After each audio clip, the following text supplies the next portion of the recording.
Hello दोस्तों, आज की कहानी है दादा और पोते का प्यार। सुरेश जी गांव के एक सम्मानित व्यक्ति थे। उनकी उम्र 70 साल के करीब थी और उनके परिवार में सबसे छोटा सदस्य था उनका पोता शिवम। शिवम का जन्म सुरेश जी के जीवन में एक नई ऊर्जा लेकर आया। शिवम और दादाजी का रिश्ता बहुत खास था। बचपन से ही शिवम अपने दादाजी के बिना कुछ नहीं करता था और सुरेश जी के लिए शिवम ही उनकी पूरी दुनिया था। रोज सुबह सुरेश जी अपने पोते को स्कूल छोड़ने जाते थे। रास्ते में वे उसे कई कहानियां सुनाते और जीवन के महत्वपूर्ण सबक सिखाते। शिवम भी ध्यान से अपने दादाजी की बातें सुनता। उसके मन में अपने दादाजी के लिए अपार सम्मान था। दादाजी उसे हमेशा ये बताते कि जीवन में सबसे महत्वपूर्ण है ईमानदारी, मेहनत और दूसरों की मदद करना। एक दिन स्कूल में शिवम की एक किताब खो गई। वह बहुत परेशान हुआ और रोते रोते अपने दादाजी के पास गया।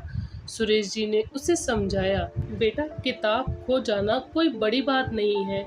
हमें उसे ढूंढने का प्रयास करना चाहिए। हर समस्या का समाधान होता है, बस धैर्य और समझदारी से काम लेना होता है। शिवम ने अपने दादाजी की बातों को ध्यान में रखा और धैर्यपूर्वक अपनी किताब ढूंढने लगा। आखिरकार उसे किताब अपनी कक्षा में ही छोड़ दी थी और उसे मिल गई। इस घटना ने उसे सिखाया कि जीवन में कठिनाइयां आएंगी, लेकिन हमें शांत रहकर समाधान ढूंढने का प्रयास करना चाहिए। समय के साथ शिवम बड़ा होता गया, लेकिन उसके और दादाजी के बीच का रिश्ता पहले जैसा ही मजबूत रहा। जब शिवम 10वीं कक्षा में था, तब उसके सामने बोर्ड की परीक्षाएं थी।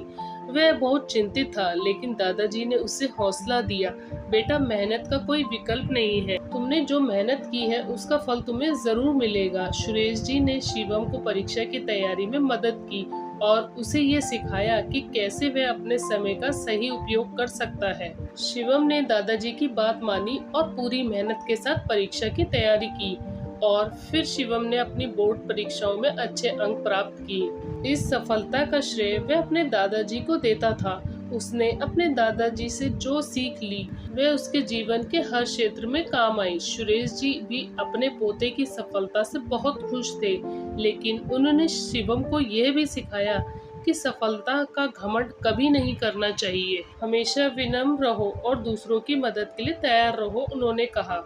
वर्षों बाद जब शिवम एक सफल इंजीनियर बना, तो भी वह अपने दादाजी को नहीं भूला। वह हर महत्वपूर्ण निर्णय लेने से पहले अपने दादाजी से सलाह लेता था। सुरेश जी की आंखों में गर्व और खुशी झलकती थी। ये कहानी एक उदाहरण है कि कैसे एक दादा का प्यार और मार्गदर्शन पोते के जीवन को सही दिशा दे सकता है। आज के समय में जब परिवार के सदस्य व्यस्त हो जाते हैं, तब भी दादा पोते का ये अनमोल रिश्ता हमें ये सिखाता है कि परिवार का प्यार और समर्थन हमारे जीवन की सबसे बड़ी ताकत होती है। दोस्तों, आपको ये कहानी कैसी लगी हमें कमेंट करके जरूर बताएं।